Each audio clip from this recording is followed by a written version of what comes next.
బిజినెస్కి వాళ్ళకి two things ఉంటాయన్నమాట. నార్మల్ ఒక కంపెనీ ఆపరేషన్ స్టార్ట్ చేయాలంటే కంపెనీ ఉందనుకోండి, దానికి డిఫరెంట్ థింగ్స్ ఉంటాయి. లైక్ ఎలా అంటే ఫస్ట్ దానికి కొన్ని అసెట్స్ అంటే ఆస్తులు కావాలి, లైక్ మిషనరీ అలాంటివి ఉంటాయి కదా, మిషనరీ అని చెప్పి. ఇవన్నీ దేనికి ఉపయోగిస్తారంటే రెవెన్యూ అంటే ఆదాయం జనరేట్ చేయడానికి. ఇప్పుడు టాటా మోటార్స్ ఉందనుకోండి, వాళ్ళ మెయిన్ రెవెన్యూ ఏంటంటే సేల్ ఆఫ్ కార్స్, కార్స్ మార్కెట్లో అమ్మడానికి కాబట్టి. సో వాళ్ళు ఏం చేస్తారు, ఆ కార్స్ మ్యానుఫ్యాక్చర్ చేయడం కోసం వాళ్ళ దగ్గర కొన్ని ఎక్విప్మెంట్ మిషనరీ ఉంటుంది, కొన్ని ఫ్యాక్టరీస్ ఉంటాయి. సో వాటిని మనం ఏమనుకుంటాం, కంపెనీ గుండా ఆస్తులు అనుకోవచ్చు. సో ఈ ఆస్తుల్ని మనం కొనడానికి కోసం కంపెనీ ఏం చేస్తుందంటే వాళ్ళు సొంతంగా కొంత మనీ పబ్లిక్ దగ్గర తీసుకోవచ్చు, వాళ్ళు ఓన్గా ఇన్వెస్ట్మెంట్ చేయొచ్చు అనమాట. దాన్ని మనం ఏమంటారు, ఈక్విటీ అంటారు. అలాగా కొన్ని కొన్నిసార్లు కంపెనీలు ఏం చేస్తాయంటే బ్యాంక్స్ దగ్గర నుంచి లోన్లు తీసుకుంటాయి, బ్యాంక్స్ దగ్గర నుంచి. దాన్ని మనం డెట్ అంటారు. సో ఈ రెండిట్లు ద్వారా వచ్చేదే మనకి సోర్స్ ఆఫ్ ఫండ్స్ అంటారు. వీటిని మనం లైబిలిటీస్, అప్పులు అనుకోవచ్చు. వీటిని ఉపయోగించి కంపెనీలు ఏం చేస్తాయంటే వాటికి కావాల్సిన అసెట్స్ని అంటే ఏ మిషనరీ కావాలి, ఏం కావాలని చెప్పి వాటిని ఎక్వైర్ చేసుకుంటారు మార్కెట్ని. చేసుకున్న తర్వాత ఏంటి, దాని నుంచి మనం రెవెన్యూస్ అని జనరేట్ చేస్తూ ఉంటాం. చేసిన తర్వాత ఏంటి, ప్రాఫిట్స్ వస్తాయి. కాబట్టి వచ్చిన ప్రాఫిట్స్ నుంచి ఎవరెవరైతే ఇన్వెస్ట్మెంట్ చేశారో వాళ్ళకి ప్లస్ ఎవరైతే లోన్స్ ఇచ్చారో వాళ్ళందరికీ కూడా పేమెంట్స్ అనేది చేయడం అనేది జరుగుతుంది. ఒకసారి చెక్ చేసుకోండి సార్ వాయిస్ మీది. మేబీ మీ డివైస్లో అనుకుంటా. రిమైనింగ్ అందరికీ క్లియర్గా ఉందా వాయిస్ నాది? ఒకసారి చెప్పండి.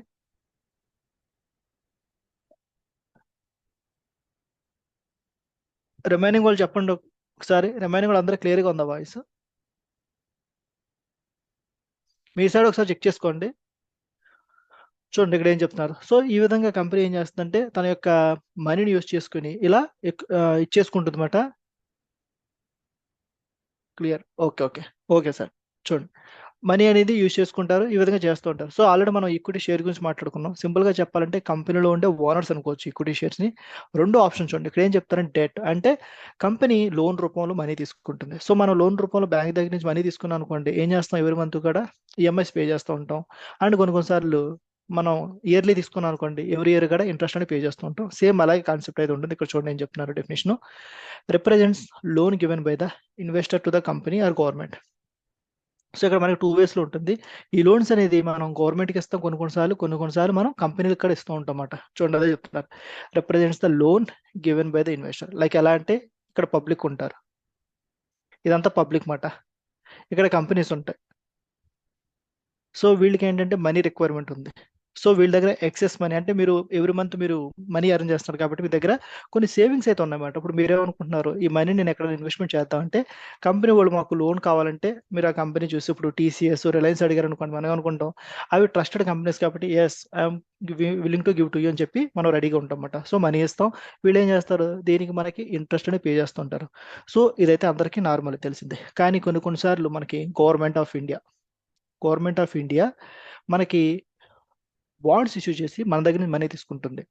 లైక్ పబ్లిక్ దగ్గర నుంచి వీళ్ళు ఏమంటారు, మీరు నాకు మనీ ఇవ్వండి, మీకు నేను ఎవ్రీ ఇయర్ కానీ ఎవ్రీ మంత్లీ 6 monthsకి ఒకసారి మీకు ఇంట్రెస్ట్ పే చేస్తా అని చెప్తారు. సో అసలు గవర్నమెంట్ ఆఫ్ ఇండియా మన దగ్గర నుంచి లోన్ తీసుకునే అవకాశం ఏమైనా ఉంటుందంటే కొన్ని సిచ్యువేషన్స్లో అరైజ్ అవుతుంది. ఎప్పుడైతే పబ్లిక్ దగ్గర ఎక్సెస్ మనీ ఉంటుందో, ఎక్సెస్ మనీ అంటే ఏంటి, ఇప్పుడు మీ దగ్గర టూ మచ్ ఆఫ్ మనీ ఉందనుకోండి, మార్కెట్లో ఏమవుతుంది, ఇన్ఫ్లేషన్ అనేది రైజ్ అయిపోయే అవకాశం అయితే ఉంటుంది అనమాట. ఇన్ఫ్లేషన్ రైజ్ అయిపోతుంది. దీన్ని కంట్రోల్ చేయడం కోసం గవర్నమెంట్స్ అనేవి ఇలా బాండ్స్ మార్కెట్లో ఇష్యూ చేసి మనకు ఒక సర్టిఫికేట్ ఇస్తారు. అంతే, వీళ్ళు దీనికి ఏమిస్తారు, సర్టిఫికేట్ డాక్యుమెంట్ ఇస్తారు. ఈ డాక్యుమెంట్ మీ దగ్గర పెట్టుకోండి, 10 years 5 years అని చెప్తారు. దీనివల్ల ఏమవుతుందంటే మార్కెట్లో ఉన్న ఎక్సెస్ మనీ ఉంటుంది కదండి, మనకు అవసరం లేకుండా ఎక్కువ ఉంటుంది కదా ఎక్సెస్ మనీ, ఆ మనీ అంతా మార్కెట్లో బయటకు తీస్తారు. దీనివల్ల ఏంటంటే ఇన్ఫ్లేషన్ అనేది రెడ్యూస్ అయ్యే అవకాశం అయితే ఉంటుంది. దీనికోసం యాక్చువల్గా కంపెనీస్ అయితే గవర్నమెంట్లో అయితే యూజ్ చేస్తారన్నమాట.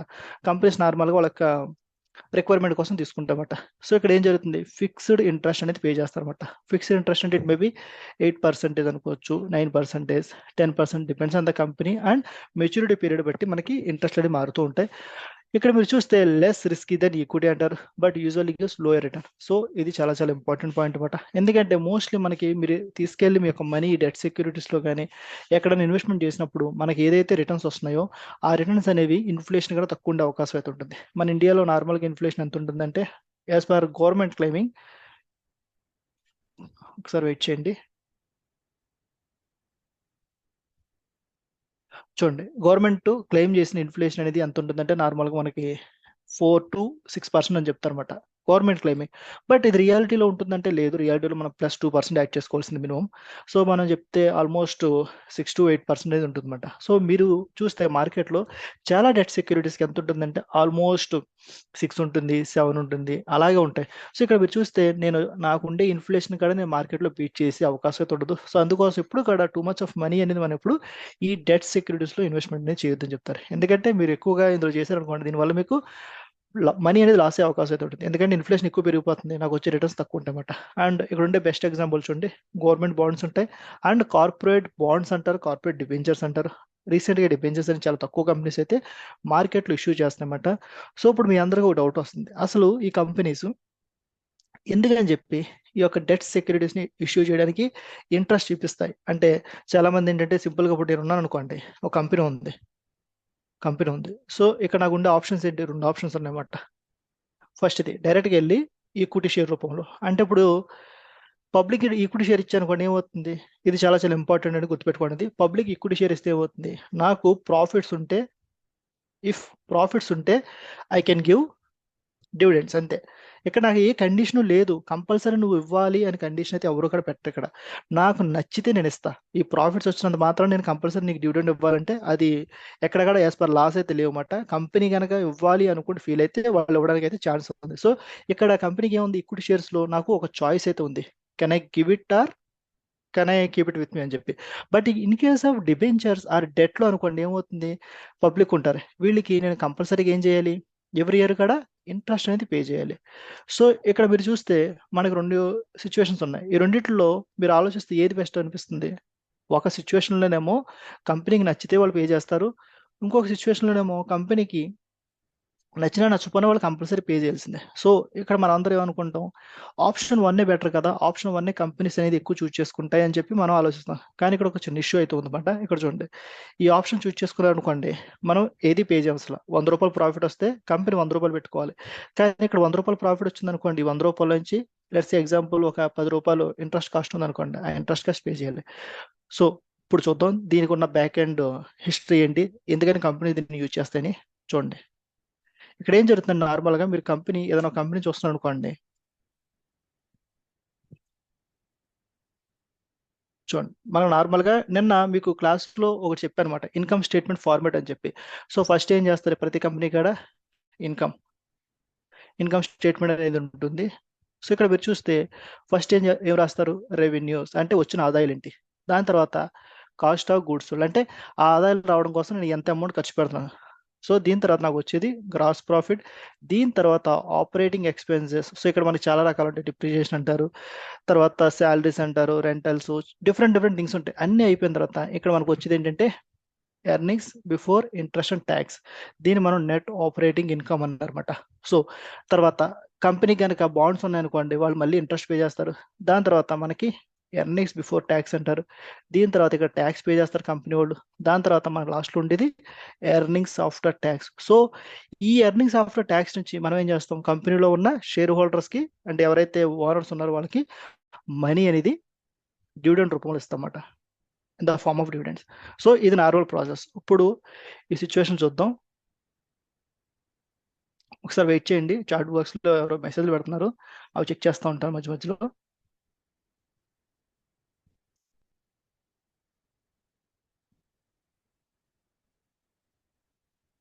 ఓకే చూడండి ఇక్కడ ఏం చెప్తున్నారంటే సింపుల్గా, ఇప్పుడు మీకు ఇంతవరకు అర్థమైంది కదా. లెట్స్ ఎగ్జాంపుల్ ఒక కంపెనీ ఉంది, ఆ కంపెనీ 100 కోట్ల ఆదాయం జనరేట్ చేసింది. ఈ 100 కోట్లు రావడం కోసం వాళ్ళు ఒక ₹60 ఖర్చు పెట్టారు అనుకోండి, కాస్ట్ అనేది. సో ఇక్కడ మనకు ఉండే గ్రాస్ ప్రాఫిట్ ఎంత, ₹40 అవుతుంది. నాకు ఉండే ఆధార్ ఖర్చులు ఒక ₹10 ఉన్నాయి అనుకోండి. సో దీని తర్వాత నాకు వచ్చేది ఒక లెట్స్ ఎగ్జాంపుల్ 30 కోట్లు ఈబీఐ అంటే నెట్ ఆపరేటింగ్ ఇన్కమ్. సో ఒకవేళ కంపెనీ ఒక 10 కోట్లు ఇంట్రెస్ట్ పే చేస్తాను అనుకోండి, అప్పుడు నాకు ట్యాక్స్ ఎంత వస్తుంది, ఎర్నింగ్స్ బిఫోర్ ట్యాక్స్ అనేది 20 కోట్లు వస్తుంది. ఇండియాలో నార్మల్గా మనం ట్యాక్స్ రేట్ 30% కన్సిడర్ చేసుకుంటాం కంపెనీస్కి. సో లెట్స్ టేక్ 30% అనుకోండి, ₹6, 6 crores డిడక్ట్ అయిపోయింది. దాని తర్వాత నాకు ఎంత మిగిలింది, 14 కోట్లు నేను టోటల్గా ఒక ఇయర్లో ఎర్న్ చేసిన మనీ అనుకోవచ్చు అనమాట. సో ఇప్పుడు మీరేమంటున్నారంటే, లేదు మీరు ఇలా చేయకుండా సేమ్ అదే మనీ మీరేం చేస్తారంటే, ఈ డెట్ రూపంలో తీసుకోకుండా మనం ఈక్విటీ షేర్ వాళ్ళు పబ్లిక్ దగ్గర తీసుకుందాం అన్నారు అనుకోండి, అప్పుడు ఏమవుతుందండి, 100 కోట్లు అరేంజ్ చేశాను, 60 కోట్లు సేమే ఉంటుంది, 40. నెక్స్ట్ ఇక్కడ సేమ్ మళ్ళీ 10 కోట్లే ఉంటుంది ఖర్చు, 30 కోట్లు. ఇక్కడ చూడండి, ఇక్కడ ఇంట్రెస్ట్ అనేది జీరో అవుతుంది. ఎందుకని? నేను మనీ అనేది పబ్లిక్ దగ్గర నుంచి అయితే తీసుకోలేదు. నేను ఎవరి దగ్గర తీసుకున్నానంటే, నేను ఓన్లీ ఈక్విటీ షేర్ వాళ్ళ దగ్గర తీసుకున్నాను అనమాట. అప్పుడు నాకు వచ్చిన ఆదాయం ఎంత చూపిస్తాను గవర్నమెంట్కి? 30 కోట్లు చూపిస్తా. అప్పుడు నాకు ఎంత ట్యాక్స్? 9 కోట్లు అవుతుంది. అండ్ నాకు వచ్చే ఆదాయం ఎంత? 21 కోట్లు.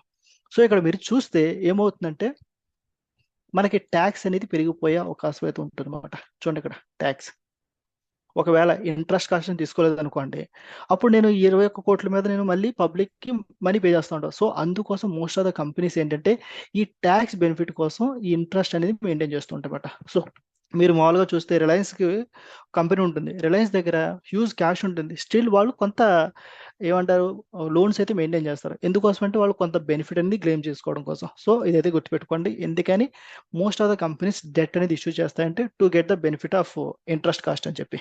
సో అదొకటి గుర్తుపెట్టుకోండి. నెక్స్ట్ చూడండి,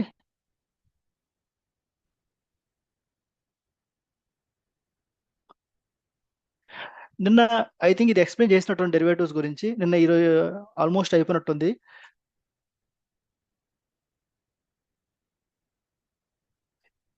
తర్వాత చూడండి, తర్వాత మనం మాట్లాడుకున్నది హైబ్రిడ్ సెక్యూరిటీస్ అంటారనమాట.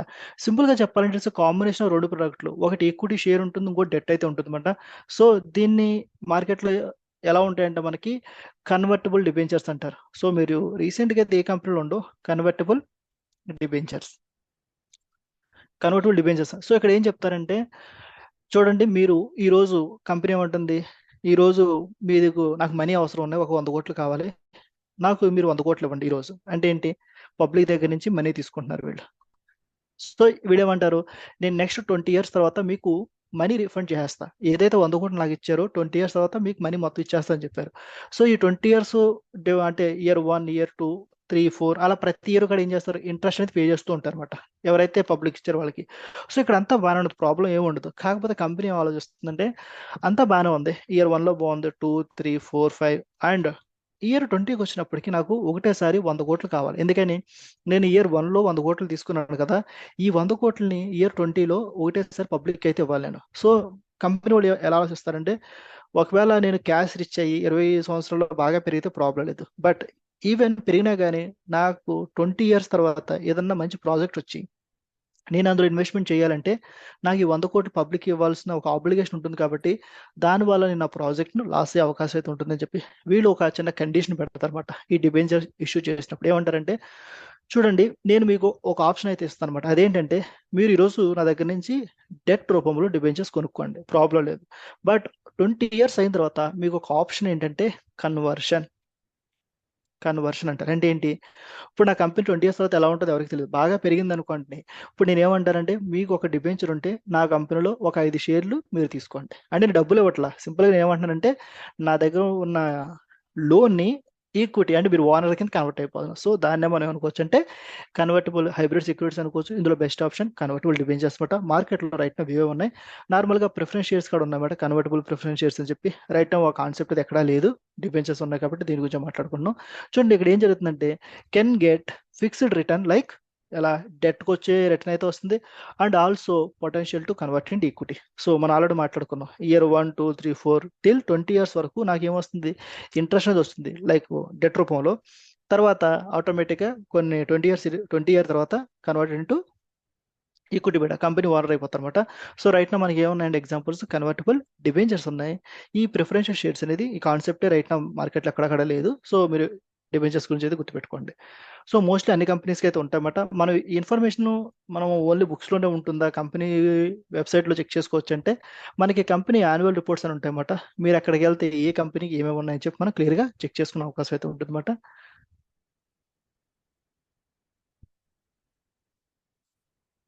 చూడండి నెక్స్ట్ మనం మాట్లాడుకుంటుంది మనీ మార్కెట్స్ గురించి. సో ఇప్పటి వరకు మనం మాట్లాడింది ఏంటంటే, ఎవరైతే కంపెనీస్ ఉన్నాయో ఆ కంపెనీస్ ఏమనుకుంటున్నాయంటే, నాకు మనీ అయితే కావాలి, బట్ ఆ మనీ నాకు ఇన్ని రోజుల కంటే మోర్ దెన్ 1 ఇయర్ అంటున్నారు అనమాట. అంటే నేను ఒక 10 ఇయర్స్కో 15, 20 ఎన్ని ఇయర్స్ అని చెప్పరు ఎవరు కూడా. ఎక్కువ కాలం కోసం కావాలంటే వాళ్ళు ఏం చేస్తారు, క్యాపిటల్ మార్కెట్ తీసుకుంటారు. అలా కాకుండా ఇక్కడ చూడండి, ఏదైతే డబ్బులు నేను less than 1 year short term, చూడండి ఇక్కడ ఏం చెప్తున్నారు, మనీ మార్కెట్ అంటే లెస్ దాన్ 1 ఇయర్ అనమాట. Less than 1 year. చూడండి, short term instrument with high liquidity and low risk. So మనకి అమ్మాలని ట్రై చేసిన, కొనాలని ట్రై చేసిన, ఈజీగా మార్కెట్లో అమ్మేవాళ్ళు కొనేవాళ్ళు దొరికేస్తారనమాట. లిక్విడిటీ చాలా ఎక్కువ ఉంటుంది, చాలా రిస్క్ అని చాలా చాలా తక్కువ ఉంటుంది. ఎందుకని రిస్క్ చాలా తక్కువ ఉంటుందంటే మనకు వచ్చే లాభాలు కూడా చాలా చాలా తక్కువ ఉంటాయి అన్నమాట. లైక్ 3 to 5% రిటర్న్ ఉంటుంది మ్యాక్స్ అంతే వీటిలో, మనీ మార్కెట్ ఇన్స్ట్రుమెంట్స్లో. And used by the companies and governments to raise the money for short period of time, less the usually 1 year అనుకోవచ్చు అనమాట. సో ఎందుకని చెప్పి కంపెనీస్ ఇందులో ఇన్వెస్ట్మెంట్ చేస్తారంటే, మనకి ఎవ్రీ కంపెనీ చూసారనుకోండి, మంత్ 1 ఉంటుంది, ఎండ్ ఆఫ్ ద మంత్కి వాళ్ళు శాలరీస్ పే చేయాల్సి ఉంటుంది. వీళ్ళు ఒక 100 కోట్లు శాలరీస్ పే చేయాలనుకోండి, ఆ మనీ తీసుకెళ్ళి మన దగ్గర పెట్టుకుంటే ఏమవుతుంది, నాకు ఇంట్రెస్ట్ అది ఏమీ రాదు. సో వీళ్ళు ఏం చేస్తారంటే, నాకు ఇంకా 30 days టైం ఉంది అని చెప్పి ఈ 3 to 5%కి మనీని మార్కెట్ ఇన్వెస్ట్మెంట్ చేస్తారన్నమాట. సో దానివల్ల వాళ్ళు కొంత రిటర్న్స్ అయితే వస్తుంటాయి. సో దానికోసం యూజ్ చేసే మార్కెట్ని మనీ మార్కెట్ అంటారు. సో ఇక్కడ ఎగ్జాంపుల్స్ ఏంటంటే ట్రెజరీ బిల్స్ అంటారు, commercial papers, certificate of deposits.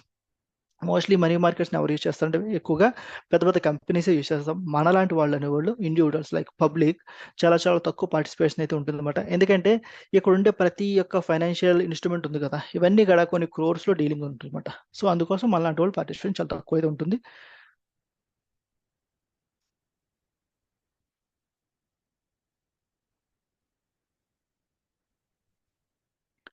Next మనం మాట్లాడుకున్నది ఫారెక్స్ పేర్స్, అంటే కరెన్సీ పేర్స్ గురించి. ఫారెక్స్ పేర్స్ ఆర్ కరెన్సీస్ ఏదైనా ఒకటే, కరెన్సీ మార్కెట్ మాట ఇది, కరెన్సీ మార్కెట్ ఇది.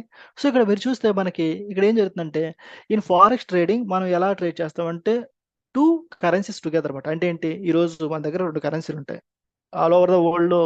What is the strongest currency అంటే రైట్ నౌ యుఎస్డి ఉంటుంది. సో యుఎస్డి, జేపీవై, జపాన్ది. సో ఈ రెండు ఉన్నాయి అనుకోండి, మీరు ఏమనుకుంటున్నారు, నేను ఈ రెండింటిలో ట్రేడ్ చేయాలంటే మనకి కంపల్సరీగా ఈ ఫారెక్స్ పేర్స్లో 2 కరెన్సీలు ఉంటాయన్నమాట. ఒకటి యుఎస్, అమెరికా ఉంటుంది, ఇంకోటి జపాన్. ఇలా 2 కంట్రీస్ని ట్రేడ్ చేస్తూ ఉంటాం. మన ఇంటెన్షన్ ఏంటంటే, ప్రెసెంట్ అమెరికన్ కరెన్సీ బాగా రైజ్ అయ్యే అవకాశం ఉంది, స్ట్రాంగ్ అవుతుంది అనుకున్నారు అనుకోండి, మనం ఏం చేస్తాం, అమెరికన్ డాలర్ని బై చేయడం ట్రై చేస్తాం. అప్పుడు మనం ఏం చేయాలంటే, ఏ కరెన్సీ వీక్ అయ్యే అవకాశం ఉంది రైట్ నో చెక్ చేసుకోవాలి. ఇట్ మేబీ జపాన్ జేపీవై అవ్వచ్చు, ఆర్ సమ్టైమ్స్ యూరో అవ్వచ్చు, ఆర్ గ్రేట్ బ్రిటన్ పౌండ్ అవ్వచ్చు. సో ఇట్లా మనం చెక్ చేసుకుని ఏ కరెన్సీ అయితే వీక్ అవుతుందో దానికి అగెనిస్ట్గా డాలర్ని మనం బై చేస్తూ ఉంటాం అన్నమాట. దానివల్ల మనకి మార్కెట్లో ఆ యొక్క ఫారెక్స్ పేర్స్ యొక్క వాల్యూ అనేది పెరిగే అవకాశం అయితే ఉంటుందన్నమాట. These 2 currencies from a currency where, ఒక 2 కరెన్సీ రెండు కలిసి ఒక పేరు కింద ఫామ్ అవుతాయి. సో దాన్ని మనం యుఎస్డి, జేపీవై అంటారన్నమాట. ఈ విధంగా మనకి రిప్రజెంట్ చేస్తారన్నమాట మార్కెట్లో. తర్వాత యూఆర్ బయింగ్ 1 కరెన్సీ అంటే ఏంటంటే, సెల్లింగ్ ఎట్ ద సేమ్ కరెన్సీని, ఇంకో కరెన్సీని మనం అదే టైంలో అమ్ముతున్నాం అన్నమాట. సో ఇది ఒక చిన్న ఇష్యూ మాట, ఇక్కడ మనం గుర్తుపెట్టుకోవాల్సింది. కొంత కాంప్లికేషన్ అయితే ఉంటుంది ఎప్పుడైతే మీరు ఫారెక్స్ పేర్స్లో డీల్ చేసినప్పుడు. మనం బ్లైండ్గా తెలియకుండా కొన్నిసార్లు మన మార్కెట్ ఎలా ఉంటుందంటే, ఎగ్జాంపుల్కి ఆస్ట్రేలియన్ డాలర్, యుఎస్డి ఉన్నాయి, న్యూజిలాండ్ డాలర్, యుఎస్డి ఉన్నాయి. సో మార్కెట్లో మీరు ఏం చూస్తారంటే, యుఎస్డి అంటే అమెరికన్ డాలర్ అనేది వీక్ అవుతుందని చెప్పి మీరు అనాలిసిస్ చేశారు. సో ఇమీడియట్గా ఏం చేస్తారు, అమెరికన్ డాలర్ వీక్ అవుతుంది కాబట్టి అని చెప్పి ఆస్ట్రేలియన్ డాలర్ను కొనడానికి రెడీ అయిపోయారు. ఎందుకని, ఒక కరెన్సీ వీక్ అవుతుందంటే ఆటోమేటిక్గా ఇంకో కరెన్సీ రైజ్ అయ్యే అవకాశం అయితే ఉంటుంది మార్కెట్లో.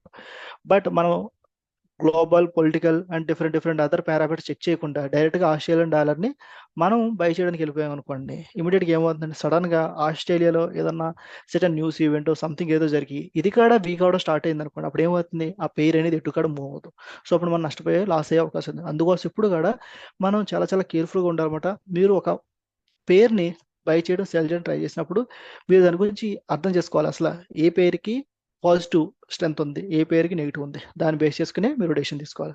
ఇక్కడ మనకి మార్కెట్లో డిఫరెంట్ పేర్స్ అయితే ఉంటాయన్నమాట. సో 3 కేటగిరీస్కి డివైడ్ చేస్తారు వాటిని. ఫస్ట్ది major pairs అంటారన్నమాట.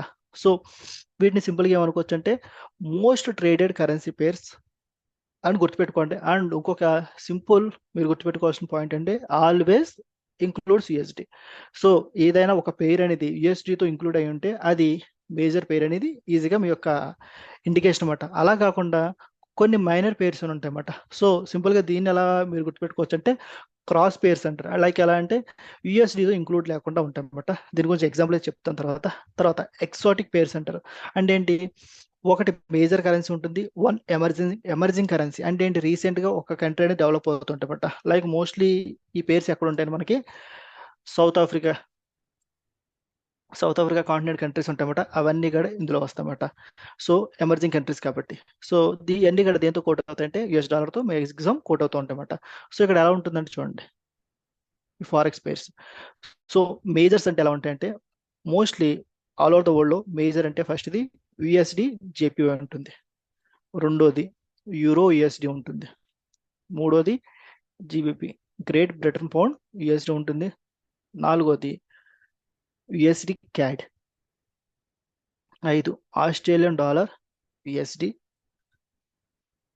CHF USD. So basic ఈ ఆరు అంటారు. అండ్ ఇంకోటి కూడా ఉంటుంది ఎన్జెడ్ యుఎస్డి అని చెప్పి. సో దీని అయితే బేసిక్గా కన్సిడర్ చేయరు. సో ఇవన్నీ కూడా మేజర్స్ అనమాట. అంటే ఏంటి, మార్కెట్లో ప్రతిరోజు కూడా వీటిలో మూమెంటం, అంటే ప్రతి కంట్రీ కూడా వీటితో డీల్ చేస్తుంది కాబట్టి చూడండి, ఇక్కడ మీరు అబ్జర్వ్ చేస్తే ప్రతి దాంట్లో ఏముంది, USD USD USD USD USD USD. So వీటన్నిటిని మనం మేజర్ పేర్స్ అంటారు అనమాట. ఎందుకంటే ఎక్కువ వాల్యూమ్స్లో ట్రేడ్ అవుతుంటాయి మార్కెట్లో. టాప్ ట్రేడింగ్ ఈ రెండు ఉంటాయి అన్నమాట, యుఎస్డి జేపీవై అనేది. ఈ రెండు కూడా మార్కెట్లో ఆల్ ఓవర్ ద వరల్డ్లో మన ఫారెక్స్ మార్కెట్లో బెస్ట్ ట్రేడింగ్ పేర్స్ అంటారు ఈ రెండింటిని, బెస్ట్ ట్రేడింగ్ పేర్స్ అనమాట. దాని తర్వాత నెక్స్ట్ మనం మాట్లాడుకుంటుంది ఏంటంటే మైనర్ పేర్స్. ఇక్కడ చూస్తే ఇక్కడ సింపుల్గా ఏం చెప్పారంటే, ఇక్కడ మీకు మనకి ఏమీ ఉండదు, లైక్ ఎలాగా యుఎస్డి ఏమీ లేకుండా నార్మల్గా రెండు కంట్రీ పేర్స్తో కోట్ అవుతాయన్నమాట. లైక్ ఎలా అంటే మైనర్స్లో యూరో ఏయుడి, జీబీపీ